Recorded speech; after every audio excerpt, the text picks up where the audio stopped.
कि मार्केट कहाँ तक जाएगा यहाँ से। मेहरबून ईरानी जुड़े हैं हमारे साथ, उनसे बात करेंगे इस समय। मेहरबून जी, गुड आफ्टरनून। देखिए, दो पहलू वॉर के। पहली बात तो क्या ये आपको एक मौका दे रही है जहां अगर आपने मिस कर दी थी रैली तो वापस री एंट्री करने के लिए, या अभी भी इस मार्केट में लेना थोड़ी जल्दबाजी हो गई? आपका क्या व्यू रहेगा? सीधा सीधा आपने अपॉर्चुनिटी की बात किया, मार्केट्स की बात की, तो मेरा आंसर बहुत सिंपल है और ये अनुभव से कह रहा हूँ। आई थिंक हमेशा एक चीज़ ध्यान में रखना चाहिए कि मार्केट्स अप साइड में ओवरशूट होता है और डाउन साइड में ओवरशूट होता है। आई थिंक वॉर के 7-8 दिन पहले जब भी आपसे बातचीत हुई थी अनुज जी, तो मैंने कहा था कि फर्स्ट हाफ जून तक आई थिंक हमें एक अच्छा सा बॉटम देखने को मिल सकता है, खास करके साइड मार्केट में। And second half of 2026 would be a great opportunity to make money from sharply lower levels. मुझे पता नहीं था वॉर ब्रेकआउट होगा, आपको पता नहीं था वॉर ब्रेकआउट होगा, हमको पता नहीं कल क्या होगा, परसों क्या होगा।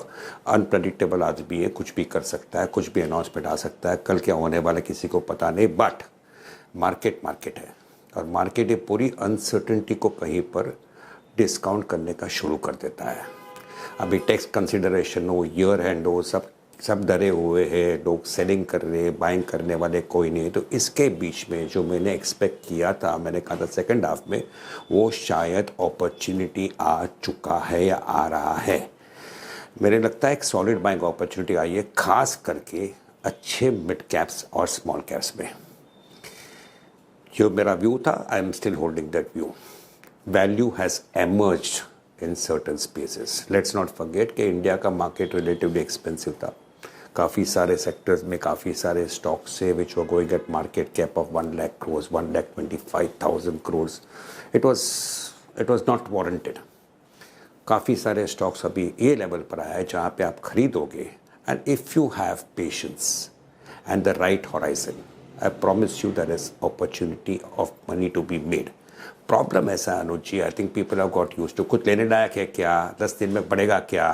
Now that type of market is not there. What you are buying today, you are buying because ये जो सप्लाई चेन लॉजिस्टिक्स ये सब प्रॉब्लम जो हुआ है, इसके कारण काफ़ी सारे कंपनीज में एक अपॉर्चुनिटी बन के आएगी। उदाहरण केमिकल सेक्टर देखिए, कोई केमिकल स्टॉक्स ऐसे हैं which I believe should give you super returns.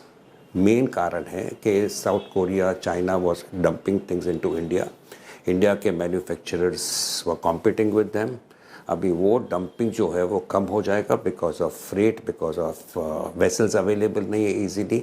So the domestic manufacturers will make good money, good margin. ये सेम हुआ था पोस्ट कोविड सिनेरियो में। So there are opportunities coming. When I am saying mid cap, small cap, I am not saying across the board, but now time है कि आपको identify करना पड़ेगा किसको फ़ायदा होगा। आप सिंपल एग्जांपल मैंने दिया सर्टेन केमिकल स्टॉक्स। लेकिन ये जो अभी सिचुएशन है, ये तेल का प्रॉब्लम नहीं है, एक प्रॉब्लम है, it's a virtual global economic crisis. Oil revenue Middle East has lost, tourism has collapsed, defence cost बढ़ते जा रहा है।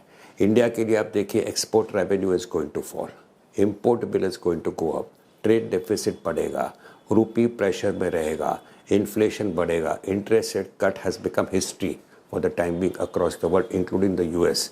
फ्लाइट कैंसिलेशन होते जा रहा है, international tourism is badly affected.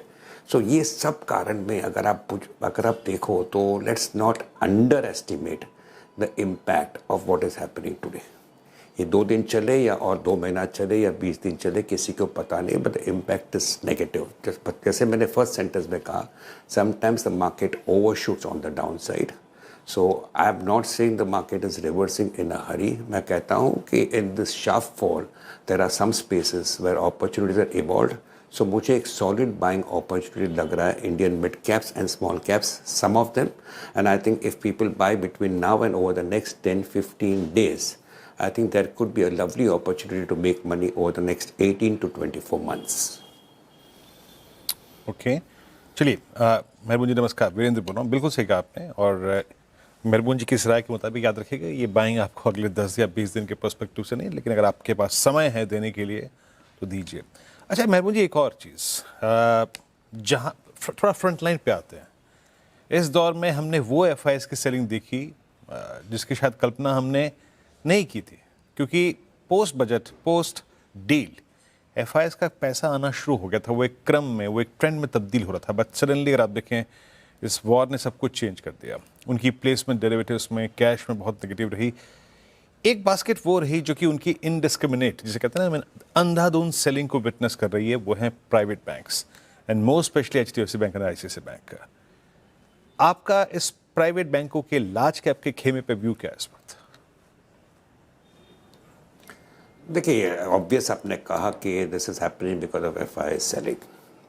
मुझे नहीं लगता जो एचएनआईज है जिसके पास एचडीएफसी बैंक या एक्सिस बैंक या कोटक या आईसीआईसीआई बैंक है वो जाके मार्केट में माल छोड़ रहा है। तो this impact again on the down side overshoot definitely possible है प्राइवेट बैंक्स में, लेकिन हमें ध्यान देना चाहिए। आई थिंक 15-20 दिन पहले जब भी हमारी बात हुई थी तभी मैंने कहा था कि I remain positive on public sector banks for the last 1.5-2 years। I am positive, I remain positive. लेकिन ये वॉर जो है ना, वो एक मैक्रो इम्पैक्ट करता है, and whenever there is an impact on the macros, banks normally take a hit. So expecting them, or what has happened, a 5-10% fall in bank stocks, including a stock like State Bank of India, ये हुआ है तो हुआ है, you have to accept it, you can't run away from it. The point is यहाँ पे कहीं पे opportunity आता है। So at the present level ICICI bank किसी ने सोचा नहीं था 1250 के आसपास आएगा, आ गया है। आप खरीदेंगे तो will you see an upside? Answer is you will see an upside। But point ऐसा है, आज मार्केट में इतनी डर हो गई है, और आपके पास जो भी कैश है, अगर आपके पास पेशेंस हो, कैश हो, I personally still believe that while this type of stocks which you rightly identified will give you an upside, but real money is going to be made in the broader market selectively. मैं वही बात उठा रहा था। तो अभी ICICI 6 महीने के बाद मिलता है तो मिलेगा, एंड दैट्स एन अपॉर्चुनिटी। तो at the present level yes I agree with you, fall selling के लिए एफआईआई सेलिंग और चलती रह सकती है। तो दिस प्रेशर में at the end of मेहरबून Irani ji के ऑडियो में दिक्कत है और विजुअल्स में भी दिक्कत है। फिर से रब्ता करने की कोशिश करेंगे, जैसे ही संपर्क बैठता है फिर से जोड़ेंगे उनको शो में। फिलहाल